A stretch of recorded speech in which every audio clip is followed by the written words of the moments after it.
Hello, this is a recording of my Snowflake Summit 25 talk. I'm not one for super long intros, so I'm going to dive right into it. I'll put bio stuff in the description below. So this is a talk about prompt engineering, and in particular in the context of Snowflake Cortex features.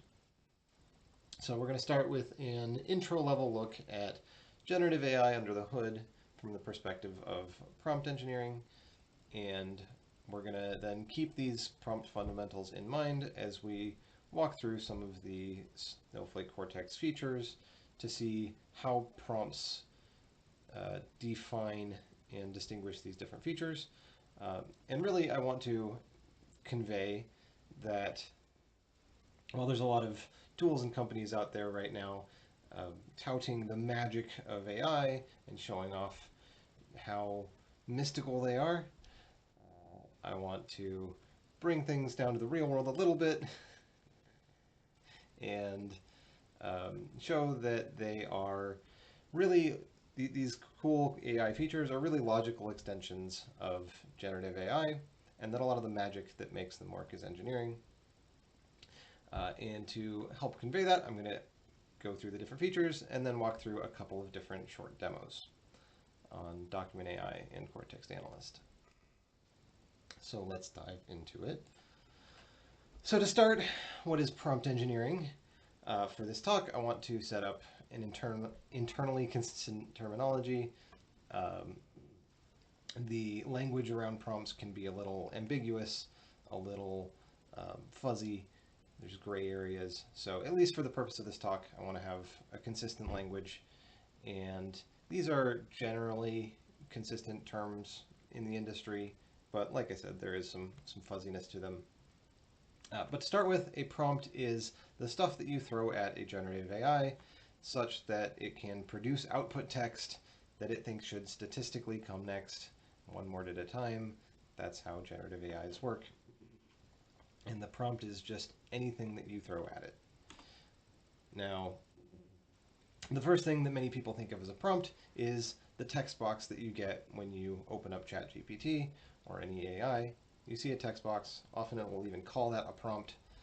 For the purpose of this talk, we're going to call that input or user input. In particular, this is the thing that the user provides. The app developer has no control over this, and the user can put anything in here. So we're calling this user input. Now, in this example, if a user wants to get email information, you're going to need a separate process that goes and gets that email information. This design, this architecture, is generally referred to as RAG, Retrieval Augmented Generative AI. Another common example of context is the other messages in a conversation. So we're not going to go deep down into how RAG really is used, but that's the general idea, is you bundle up this extra context into your prompt, and that's how an AI, a chatbot, can seem like it's learning or remembering your conversation every single time you're sending in a message. It has all this extra context. And the last main piece of a prompt is the instructions. And this is generally used to narrow down the types of responses that a Gen AI will respond with, either to specialize, provide it with business information about how it should respond, or to prevent it from spouting profanity, for example. And all of these things are bundled together and sent in as a prompt for it to produce output. And I want to emphasize that bundling these together is really an exercise in engineering. And I also want to call out that this convention of input, context, and instructions is mostly convention, exactly that. In this example, these pieces have kind of been scrambled together, but getting it into the state is an effort in engineering. Without going through that process, your generative AI is just going to be a hallucinating chatbot. So as we look through some of the Cortex tools, we'll see how how the prompts are managed is really what distinguishes these different LLM tools. So, moving into Cortex. What is Snowflake Cortex? Firstly, my current pet peeve is when people use the term Cortex to refer to the individual features within Cortex. Of course, many of the individual features also use the word Cortex in the name, so the confusion is understandable. But it is a library of AI tools and functionality. And in looking through this, we're going to start with the base level, which is the different models, the AI models that make up the backbone of Cortex. These are the machine learning models of various sorts, including generative AI models. And generally, you don't interact with these much yourself. There's these are used behind the scenes to support all of the other features built on top of them. The exception to this is Cortex functions. In particular, Cortex Complete is a build your own prompt, build your own chatbot, AI chatbot. If it hallucinates, that's because there are minimal guardrails. If you want to provide context to that chatbot or instructions, you need to build those pieces yourself. It does allow for flexibility, but you don't have the structure around it that is built into some of the tools that we'll get to. Some of the other functions like translate, summarize, and sentiment are a range of different AI models. Some of them are classification models, some of them are Gen AI models with some specialized instructions running under the hood. But moving up from that base level, I wanted to call out Cortex Search as an interesting piece in this stack. This is a specific tool for allowing for fuzzy searches.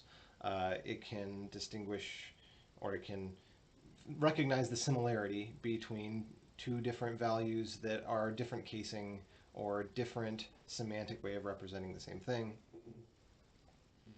And for the data scientists here, that it's using vector embedding under the hood, but we're not going to get too far into that. The point is, it's useful for fuzzy searching. And the reason it is important in the context of this conversation is that fuzzy searches is a very useful way to get context.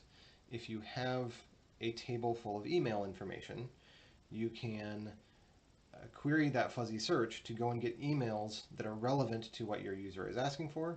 You can then bundle that into a prompt and send that off to the generative AI. That AI can then process a whole bunch of emails. They can handle a lot of text. And if you build that intelligently, it means that you can have an AI that will be able to parse and answer questions about what's in your emails, for example. Moving up to some of the more pre-packaged AI tools, one of the ones I'm going to do a quick demo on is Cortex Analyst. This is a specialized Gen AI LLM. Its specialization is in generating SQL and avoiding hallucinations. So let's remember the context instructions input paradigm as we go through a demo for this. And then the other demo that we'll do is for Document AI.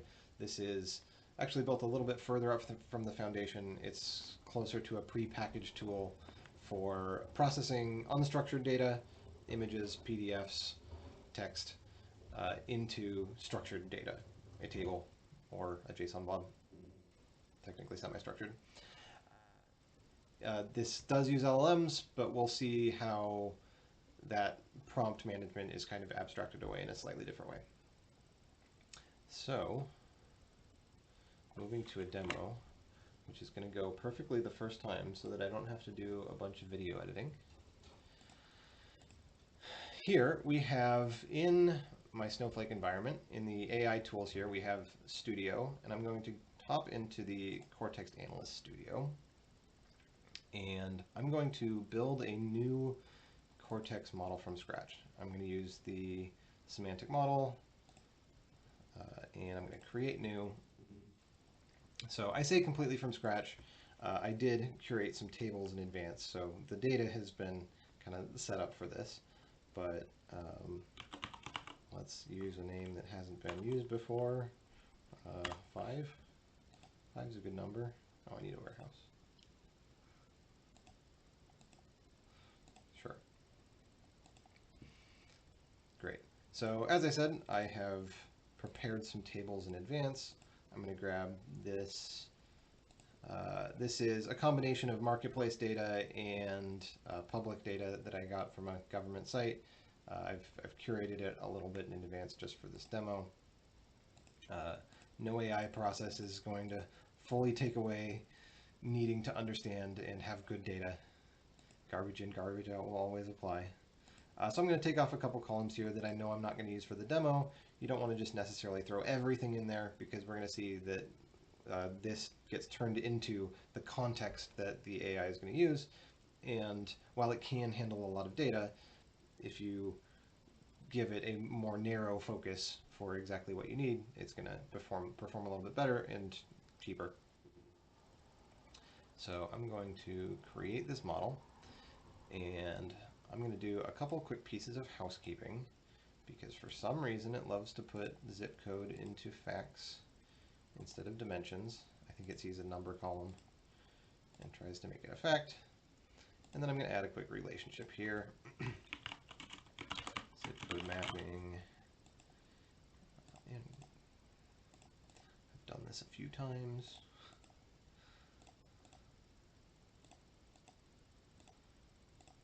Great. So now, when I come over here and I ask a question,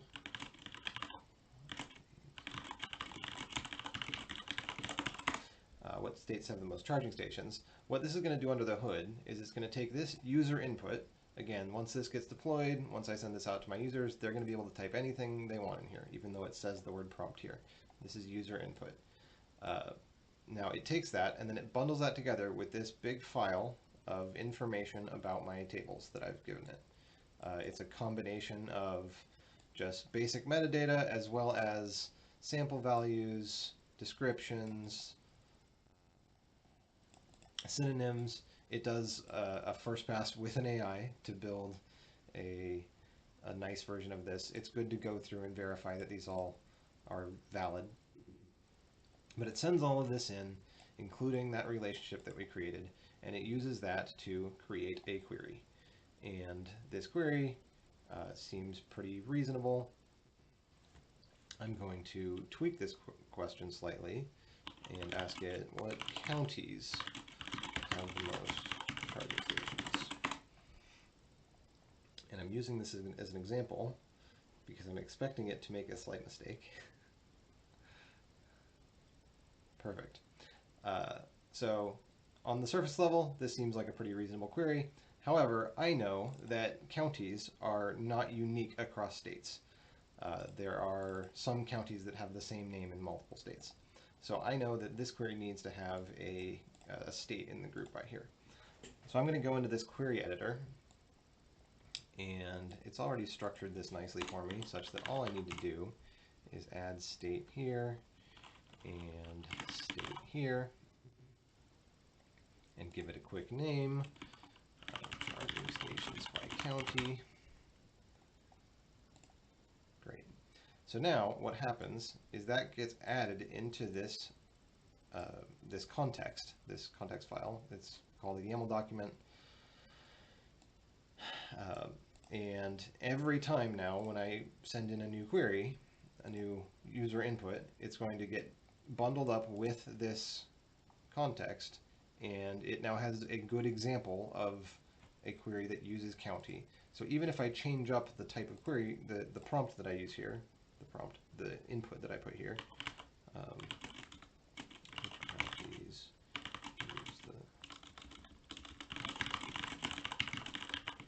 even if I do use a slightly different question about counties, it should be able to use the information that's provided here to say, when I run queries about counties, I should make sure to bundle in states. So here we can see that it is correctly putting in the state into this query. And just for fun, Let's run a slightly more complex, interesting query.